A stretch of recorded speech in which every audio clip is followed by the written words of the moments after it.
Hello friends, ಇವತ್ತು ನಮ್ಮ kitchen ಚಾನಲಲ್ಲಿ ಚಿಕನ್ ಹಂಡಿ ರೆಸಿಪಿ ಯಾವ ರೀತಿ ಮಾಡುವುದು ಅಂತ ನೋಡೋಣ ಫ್ರೆಂಡ್ಸ್. ಇಲ್ಲಿ ಅರ್ಧ ಕೆ ಜಿ ಚಿಕನ್ಗೆ ಒಂದು 1/4 ಟೇಬಲ್ ಸ್ಪೂನಷ್ಟು ಅರಶಿನ, ಒಂದು ಸ್ವಲ್ಪ ಉಪ್ಪು ಮತ್ತು ಒಂದು 1/4 ಕಪ್ಪಷ್ಟು ಮೊಸರು ಹಾಕಿ ಒಂದು 10 ನಿಮಿಷದನ್ನು ಚೆನ್ನಾಗಿ ಮಿಕ್ಸ್ ಆಗೋದಕ್ಕೆ ಬಿಡಬೇಕು ಫ್ರೆಂಡ್ಸ್. ನಮ್ಮ ಕಿಚನ್ ಚಾನಲನ್ನು ಯಾರಾದರೂ ಹೊಸಬ್ಬರು ನೋಡಿದರೆ ಈ ಚಾನಲನ್ನು ಸಬ್ಸ್ಕ್ರೈಬ್ ಮಾಡ್ಕೊಳ್ಳಿ. ಬೆಲ್ ಐಕಾನ್ ಆಲ್ ಸೆಟ್ ಮಾಡಿದರೆ ನಾನು ಮಾಡೋ ವಿಡಿಯೋ ನಿಮಗೆ ನೋಟಿಫಿಕೇಷನ್ ಆಗಿ ಬಂದುಬಿಡುತ್ತೆ ಫ್ರೆಂಡ್ಸ್. ಈ ರೀತಿ ಮೊಸರಲ್ಲಿ ಮಿಕ್ಸ್ ಮಾಡಿಡುವುದರಿಂದ ಚಿಕನ್ ತುಂಬ ಸಾಫ್ಟ್ ಆಗಿಬಿಡುತ್ತೆ ಫ್ರೆಂಡ್ಸ್. ಈಗ ಇದನ್ನು ಒಂದು 10ರಿಂದ 15 ನಿಮಿಷ ಬಿಟ್ಬಿಡೋಣ. ಇಲ್ಲಿ ಒಂದು ಬಾಂಡೆಗೆ ಒಂದು 2 ಚಮಚ ಎಣ್ಣೆ ಹಾಕ್ಕೊಂಡಿದ್ದೇನೆ. ಎಣ್ಣೆ ಚೆನ್ನಾಗಿ ಬಿಸಿ ಆದಮೇಲೆ ಇದಕ್ಕೊಂದು ಅರ್ಧ ಚಮಚದಷ್ಟು ಜೀರಿಗೆ ಮತ್ತು ಒಂದು 2 ಈರುಳ್ಳಿಯನ್ನು ಹಾಕ್ಕೊತಿದ್ದೇನೆ ಫ್ರೆಂಡ್ಸ್. ನಿಮಗೆ ಕ್ವಾಂಟಿಟಿ ಜಾಸ್ತಿ ಬೇಕಂದರೆ ಒಂದು 3 ಈರುಳ್ಳಿಯನ್ನು ಹಾಕ್ಕೋಬೋದು. ನಾನಿದು ಅರ್ಧ ಕೆ ಜಿ ಚಿಕನ್ಗೆ ಈ ಮಸಾಲವನ್ನು ರೆಡಿ ಮಾಡ್ಕೊತಿದ್ದೇನೆ. ಅದರ ಜೊತೆಗೆ ಈರುಳ್ಳಿ ಹಾಕ್ಕೊಂಡ್ಮೇಲೆ ಅದು ಕಲರ್ ಚೇಂಜ್ ಆಗೋವರೆಗೆ ನಾವು ಎಣ್ಣೆಯಲ್ಲಿ ಫ್ರೈ ಮಾಡ್ಕೋಬೇಕು. ಈ ರೆಸಿಪಿ ಮಾಡಬೇಕಂದ್ರೆ ನಿಮ್ಮ ಹತ್ರ ನಾನ್ ಸ್ಟಿಕ್ ಇದ್ದರೆ ಅದನ್ನೇ ಯೂಸ್ ಮಾಡ್ಕೊರಿ ಫ್ರೆಂಡ್ಸ್. ನನ್ನ ಹತ್ರ ನಾನ್ ಸ್ಟಿಕ್ ಇಲ್ಲ ಅಂತ ಒಂದು ಸ್ವಲ್ಪ ದಪ್ಪ ತಳ ಇರುವ ಪಾತ್ರೆನ ಇಟ್ಕೊಂಡಿದ್ದೇನೆ ಫ್ರೆಂಡ್ಸ್. ಈ ಸಾಮಾನ್ಯವಾಗಿ ಚಿಕನ್ ಹಂಡಿ ರೆಸಿಪಿ ಸಾಮಾನ್ಯವಾಗಿ ಚಪಾತಿ, ಪರೋಟ ಮತ್ತು ಪೂರಿ ಜೊತೆ ತುಂಬ ರುಚಿಯಾಗಿರುತ್ತೆ ಫ್ರೆಂಡ್ಸ್. ನೀವು ಒಂದು ಸಲ ಟ್ರೈ ಮಾಡಿ ಯಾವ ರೀತಿ ಬಂತು ಅಂತ ನನಗೆ ಕಾಮೆಂಟ್ ಸೆಕ್ಷನಲ್ಲಿ ತಿಳಿಸಿ ಫ್ರೆಂಡ್ಸ್.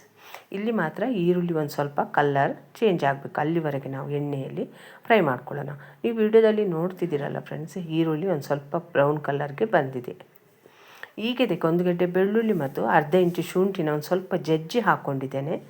ನೀವು ಬೇಕಂದರೆ ಅದರ ಪೇಸ್ಟನ್ನು ಬೇಕಾದರೂ ಹಾಕ್ಕೋಬೋದು.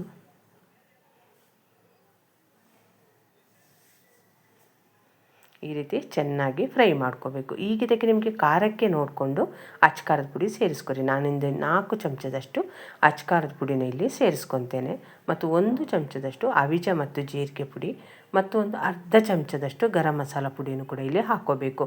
ನಿಮಗೆ ಇನ್ನೂ ಸ್ಪೈಸಿ ಬೇಕಂದರೆ ನೀವು ಪೆಪ್ಪರ್ ಪುಡಿನೂ ಕೂಡ ಹಾಕ್ಕೋಬೋದು ಫ್ರೆಂಡ್ಸ್. ಈಗ ಇದರ ಜೊತೆನೇ ಒಂದು 2 ಟೊಮೆಟೊ ಹಣ್ಣನ್ನು ಹಾಕ್ಕೊಂಡು ಒಂದು ಸಲ ಚೆನ್ನಾಗಿ ಮಿಕ್ಸ್ ಮಾಡ್ಕೋಬೇಕು. ಅಷ್ಟೊತ್ತಿಗೆ ನಾನು ಒಂದು ಅರ್ಧ ಗ್ಲಾಸ್ ನೀರನ್ನು ಬಿಸಿಯಾಗೋದಕ್ಕೆ ಇಟ್ಟಿದ್ದೇನೆ ಫ್ರೆಂಡ್ಸ್. ಅದನ್ನು ಇದಕ್ಕೆ ಸೇರಿಸ್ಕೊತೇನೆ. ಇಲ್ಲಿ ನೀವು ತಣ್ಣೀರನ್ನು ಮಾತ್ರ ಸೇರಿಸ್ಕೋಬೇಡಿ, ಸ್ವಲ್ಪ ಬಿಸಿ ಇರುವ ನೀರನ್ನೇ ಸೇರಿಸ್ಕೋಬೇಕು ಫ್ರೆಂಡ್ಸ್. ಈ ರೀತಿ ಬಿಸಿ ನೀರನ್ನು ಸೇರಿಸ್ಕೊಂಡ್ಮೇಲೆ ಈ ಮಸಾಲಕ್ಕೆ ಎಷ್ಟು ಬೇಕು ಅಷ್ಟೇ ಉಪ್ಪನ್ನು ಹಾಕೋರಿ. ಯಾಕಂದರೆ ನಾವು ಚಿಕನ್ಗೆ ಆವಾಗ ಮೊಸರು ಜೊತೆ ಮಿಕ್ಸ್ ಮಾಡಬೇಕಂದ್ರೆ ಉಪ್ಪು ಹಾಕ್ಕೊಂಡಿದ್ದೇವೆ. ಅದಕ್ಕೋಸ್ಕರ ನೋಡ್ಕೊಂಡು ಇಲ್ಲಿ ಉಪ್ಪನ್ನು ಸೇರಿಸ್ಕೋಬೇಕು. ಉಪ್ಪನ್ನು ಹಾಕ್ಕೊಂಡ್ಮೇಲೆ ಇದನ್ನು ಸಣ್ಣ ಉರಿಯಲ್ಲಿ ಒಂದು 10 ನಿಮಿಷ ಮುಚ್ಚಳ ಮುಚ್ಚಿ ಬೇಯಿಸ್ಕೊಳ್ಳೋಣ ಫ್ರೆಂಡ್ಸ್. ನಾನು ಮಾಡೋ ವಿಡಿಯೋ ಏನಾದರೂ ನಿಮ್ಗೆ ಇಷ್ಟ ಆದರೆ ಆದಷ್ಟು ಲೈಕ್ ಮಾಡಿ, ಶೇರ್ ಮಾಡಿ, ನಮ್ಮ ಚಾನಲನ್ನು ಸಪೋರ್ಟ್ ಮಾಡಿ ಫ್ರೆಂಡ್ಸ್.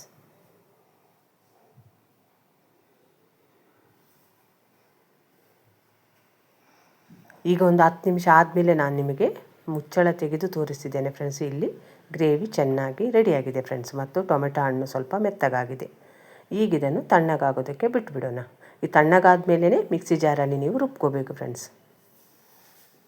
ಇದು ಪೂರ ತಣ್ಣಗಾಗಬೇಕು ಫ್ರೆಂಡ್ಸ್, ಇಲ್ಲಾಂದರೆ ಮಿಕ್ಸಿ ಜಾರಿಂದ ಹೊರಗೆ ಬರ್ಬೋದು. ಅದಕ್ಕೋಸ್ಕರ ಪೂರ ತಣ್ಣಗಾಗೋವರೆಗೆ ಇಡಬೇಕು ಫ್ರೆಂಡ್ಸ್. ಈಗ ಇದನ್ನು ನೈಸಾಗಿ ರುಬ್ಕೊತೇನೆ. ಈಗ ಇಲ್ಲಿ ಬಾಣಲೆಗೆ ಒಂದು 2 ಚಮಚ ಎಣ್ಣೆ ಹಾಕ್ಕೊಂಡಿದ್ದೇನೆ ಫ್ರೆಂಡ್ಸ್. ಅದಕ್ಕೀಗ ಒಂದು ಪಲಾವ್ ಎಲೆ, ಒಂದು ಚಕ್ಕೆ, ಅರ್ಧ ಚಮಚ ಬಡೆ ಸೊಪ್ಪು, ಒಂದು ಮರಾಠ ಮೊಗ್ಗು, 2 ಏಲಕ್ಕಿ ಹಾಕ್ಕೊಂಡಿದ್ದೇನೆ. ಅದರ ಜೊತೆನೇ ಒಂದು ಅರ್ಧ ಈರುಳ್ಳಿ ಹಾಕ್ಕೊಂಡಿದ್ದೇನೆ. ಈರುಳ್ಳಿ ಭಾಳ ಬೇಡ, ಆವಾಗಲೂ ಸ್ವಲ್ಪ ಈರುಳ್ಳಿ ಹಾಕ್ಕೊಂಡಿದ್ದೀವಿ.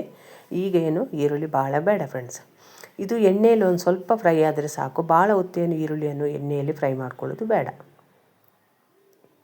ಈಗ ಇದಕ್ಕೆ ನಾನು ರುಬ್ಬಿರುವಂಥ ಮಸಾಲವನ್ನು ಹಾಕ್ಕೊತಿದ್ದೇನೆ. ಈಗ ಇದನ್ನೆಲ್ಲ ಒಂದು ಸಲ ಎಣ್ಣೆಯಲ್ಲಿ ಮಿಕ್ಸ್ ಮಾಡಿಕೊಂಡ್ರೆ ಸಾಕು.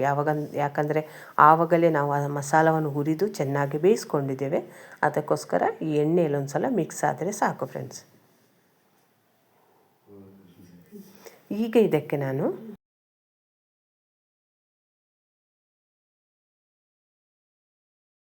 ಮೊಸರಲ್ಲಿ ಮಿಕ್ಸ್ ಮಾಡಿರುವಂಥ ಚಿಕನನ್ನು ಹಾಕ್ಕೊತಿದ್ದೇನೆ. ಈವಾಗಲೇ ನಾನು ಇದಕ್ಕೆ ನೀರನ್ನು ಸೇರಿಸ್ಕೊಳ್ಳೋದಿಲ್ಲ ಫ್ರೆಂಡ್ಸ್, ಯಾಕಂದರೆ ಚಿಕನಲ್ಲೂ ಸ್ವಲ್ಪ ನೀರಿನ ಅಂಶ ಇರೋದರಿಂದ ಅದು ಒಂದು ಸಲ ಚೆನ್ನಾಗಿ ಮಸಾಲೆ ಜೊತೆ ಮಿಕ್ಸ್ ಆಗಬೇಕು ಫ್ರೆಂಡ್ಸ್. ಈಗ ಇದಕ್ಕೆ ನಾನು ಮಿಕ್ಸಿ ಜಾರಲ್ಲಿರೋ ಮಸಾಲದಕ್ಕೆ ಒಂದು 1/4 ಕಪ್ಪಷ್ಟು ನೀರನ್ನು ಹಾಕಿ ಇದಕ್ಕೆ ಸೇರಿಸ್ಕೊತಿದ್ದೇನೆ. ಎಕ್ಸ್ಟ್ರಾ ನೀರನ್ನೇನು ಇಲ್ಲಿ ಸೇರಿಸ್ಕೊಳ್ಳೋದಿಲ್ಲ.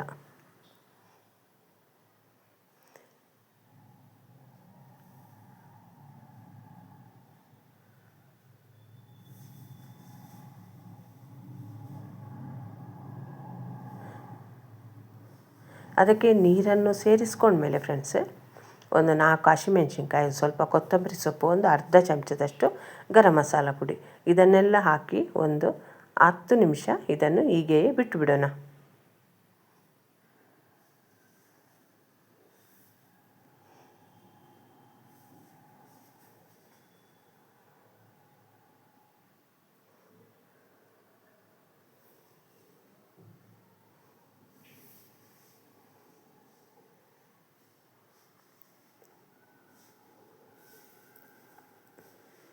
ಈಗ ಒಂದು 10 ನಿಮಿಷ ಆದಮೇಲೆ ನಿಮಗೆ ಮುಚ್ಚಳ ತೆಗೆದು ತೋರಿಸ್ತಿದ್ದೇನೆ ಫ್ರೆಂಡ್ಸ್.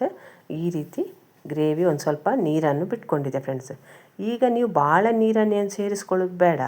ಒಂದು 1/4 ಕಪ್ಪಷ್ಟು ನೀರನ್ನು ಸೇರಿಸ್ಕೊಂಡು ಇದನ್ನು ಒಂದು 20 ನಿಮಿಷ ನೀವು ಬೇಯಿಸ್ಕೋಬೇಕು ಫ್ರೆಂಡ್ಸ್. ಭಾಳ ನೀರು ಆಗಬಾರ್ದು. ಈ ರೆಸಿಪಿ ಸ್ವಲ್ಪ ಗಟ್ಟಿನೇ ಇರಬೇಕು. ಅದಕ್ಕೋಸ್ಕರ ಒಂದು 1/4 ಕಪ್ ನೀರನ್ನು ಹಾಕಿ ಈ ರೀತಿ ಒಂದು 20 ನಿಮಿಷ ಇದನ್ನು ಬೇಯಿಸ್ಕೊಳ್ಳೋಣ. ಇಲ್ಲಿ ಉಪ್ಪು ಖಾರ ಏನೇ ಕಡಿಮೆ ಆಗಿದ್ದರೂ ನೀವು ಸೇರಿಸ್ಕೋಬೋದು ಫ್ರೆಂಡ್ಸ್.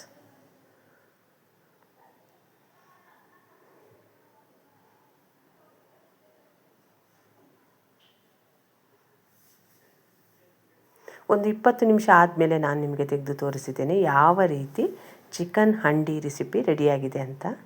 ನೋಡಿದಿರಲ್ಲ ಫ್ರೆಂಡ್ಸ್, ಎಷ್ಟು ಈಸಿಯಾಗಿ ನಾವು ರೆಸ್ಟೋರೆಂಟ್ಗಳಲ್ಲಿ ತಿನ್ನುವಂಥ ಚಿಕನ್ ಹಂಡಿ ರೆಸಿಪಿನ ರೆಡಿ ಮಾಡಿದೆ ಅಂತ. ನೀವು ಈ ಮೆಥಡಲ್ಲಿ ಒಂದು ಸಲ ಚಿಕನನ್ನು ಮಾಡಿ ಯಾವ ರೀತಿ ಬಂತು ಅಂತ ನನಗೆ ಕಾಮೆಂಟ್ ಸೆಕ್ಷನಲ್ಲಿ ತಿಳಿಸಿ ಫ್ರೆಂಡ್ಸ್. ನೀರು ದೋಸೆಗೂ ತುಂಬ ರುಚಿಯಾಗಿರುತ್ತೆ ಫ್ರೆಂಡ್ಸ್. ಒಂದು ಸಲ ಟ್ರೈ ಮಾಡಿ. ನೀವು ಈ ವಿಡಿಯೋವನ್ನು ನೋಡಿದ್ದಕ್ಕೆ ತುಂಬ ಧನ್ಯವಾದಗಳು ಫ್ರೆಂಡ್ಸ್ ನಿಮಗೆ.